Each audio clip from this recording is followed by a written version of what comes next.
The Wagner Act created responsibilities of workers, government, and employers, which revolutionized the way the U.S. labor relations would be structured forever. When The Jungle was published in 1906, an astonished nation was disgusted by the revolting detail Upton Sinclair used in order to expose the truth about the meatpacking industry. The public of America were informed that their meat would be shoveled into carts, and the man who did the shoveling would not trouble to lift out a rat even when he saw one. It was also possible to find human flesh mixed with the meat that was shipped to hundreds of buyers. The workers consisted of low class and mostly foreign, hanging always on the verge of starvation and dependent for its opportunities of life. The working conditions were unbelievable. There was no place for the men to wash their hands before they ate their dinner, so you could only imagine how filthy their hands were once coming into contact with food that was going out to their consumers. Sinclair caused everyone who read his book to reflect on the way their health was being used and the disregard of workers' rights. On March 25, 1911, we were shown just how horribly workers' rights were being violated. The working conditions at the time were not nearly up to par with what should have been provided. The fire at the Triangle Shirtwaist Factory was one of the first events to shed light on the sickening working conditions of American laborers. Specific to this event was the rights of the female labor force in the United States because of the predominant number of women working at the factory. 141 young men and women died as a result of this fire. At least 125 of them were women between the ages of 16 and 23. Scraps of cloth inside the factory caught fire and burnt the 8th, 9th, and 10th floors at the factory. The employees could not leave the factory because there was only one interior fire escape. The women and men were forced to burn or jump out of the windows to their deaths. The next morning, more than 15,000 shirtwaist makers in New York walked out. They demanded a 20% pay raise, a 52-hour work week, and extra pay for overtime. The local labor unions and Women's Trade Union League knew they needed to take responsibility for their laborers, and so they did, getting more than 70% of smaller factories to agree to their terms within the next 2 days after strikes. Minimum wage laws were not always present like they are today. In 1912, Massachusetts was the first state to create a minimum wage legislation in the United States. Prior to this, Massachusetts established a minimum wage commission in 1911 and started to publish bulletins in January of 1914. Some of the first bulletins to ever come from them were Wages of Women in the Brush Factories in Massachusetts and Wages of Women in the Corset Factories in Massachusetts. These bulletins were initially directed towards the rights of women and children, since at the time they were currently the majority working in the industries. Within these bulletins, it was stated that women and children had the right to receive proper payment for their labor, and it was the responsibility for the employers to pay them. Lawrence, Massachusetts was one of the most prominent textile manufacturing towns in the United States. The American Woolen Company in Massachusetts employed around 40,000 people, which consisted of mainly women between the ages of 14 through 18. The workers lived in small, hazardous tenement buildings, living on only bread, beans, and molasses. In January of 1912, the American Woolen Company lowered its wages, causing a major uprising. Numerous amounts of strikers demanded for breads and roses. They requested bread as a demand for livable wages, and roses were used as a connotation meaning for respect. The industrial workers of the world, or Wobblies, then took the lead by organizing the strike for the many women and children.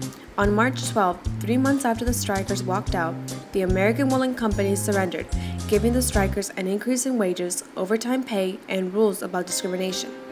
This was the first time that large numbers of unskilled immigrant workers came together under the leadership of the Wobblies. Although the mill workers took no consideration for the working conditions they had their workers under and their rights, that did not stop the many brave women who were not going to go down without a fight. Mexican and Mexican-American cotton pickers in the San Joaquin Valley, California, knew they could not continue to work picking cotton if they were paid minuscule amounts of money and were forced to fight through killer living conditions. An article was written on just how these farmers approached this situation. The pickers demanded their higher wages at $1 per 100 pounds of cotton picked. When they did not get exactly what they wanted, they went on strike. Nearly 10,000 pickers were gathered with picket signs demanding exactly what they wanted, shortly after the growers notified the pickers that they were not allowed any more public meetings. The strikers became violent, and the growers even threatened the town of Tulare that they would pack up their business and find another town that supported their cotton picking endeavors. It was found that the growers would pay the pickers 75 cents per 100 pounds picked, so the strikers would fight for this, and they would appeal to authorities to protect their rights under the state and federal laws. These pickers were not going to be left out to suffer. They knew the government needed to do something to protect their interests. 2 years later, the National Labor Relations Act, or the Wagner Act, was passed to protect the rights of laborers, like the pickers in the San Joaquin Valley, to bargain collectively. Just a little more than a month before the Wagner Act passed, the Supreme Court ruled the National Industrial Recovery Act unconstitutional, suggesting that federal efforts to legislate prices, wages, and working conditions was invalid. This, in a way, relieved the government from the responsibility of creating better working conditions for laborers. The government then made itself responsible for protecting the rights of laborers to bargain collectively to improve their own working conditions through different union activities. Senator Robert F. Wagner authored this New Deal Act for just those reasons. In order to enforce this fair protection of laborer rights, the Wagner Act created the National Labor Relations Board. The NLRB would attribute deadlock between the laborers and the employers, guarantee fair and democratic union elections, and ensure unfair labor practices would not go unpunished. The Wagner Act single-handedly created a surge in labor union membership that would finally allow laborers to safely organize for better working and living conditions. The most evident change in labor union membership came from females. From the beginning of the 1930s to the end, women membership in the labor unions nearly tripled. Laborers were now able to take responsibility for their own rights without having to worry about being punished by their employer. The Labor Management Relations Act of 1947, also known as the Taft-Hartley Act, was a major setback for labor unions. This law was sponsored by Senator Robert Taft and Representative Fred A. Hartley, Jr., and came into law even though President Truman vetoed it. This federal law restricted activities and the power of labor unions as it addressed issues such as jurisdictional strikes, federal jurisdiction, and several other issues. The effect of this law was later seen in 2002 when President Bush intervened in a shutdown of 29 West Coast ports that had lasted 11 days. President Bush was able to do this since the Taft-Hartley Act emergency provision states, if in the president's opinion the shutdown is harming the entire industry or putting at risk the nation's health or safety, he may appoint a board of inquiry to inform him about issues involved in the dispute and make a written report to him. He can then direct the Attorney General to petition any district court in order to end it. By doing so, he was able to show an example of how the Taft-Hartley Act had weakened the Wagner Act. Labor unions are still very much a necessity to protect workers' rights and safety. Not too long ago, in January of 2004, Walmart was caught in a humongous scandal. Walmart would have night lock-ins where no person could get into or out of the store during non-business hours if there was not a manager present. The dangers presented here were almost as bad as those presented in the Triangle Shirtwaist factory fire. Workers said they could not get out in case of any personal emergency, even if someone had broken their leg or if someone was dying of an asthma attack.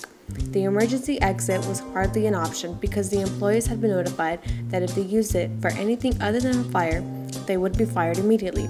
Again in November 2013, Walmart was under fire because they were firing employees over strikes and protests. When employees planned to strike for Black Friday, they were threatened to be fired.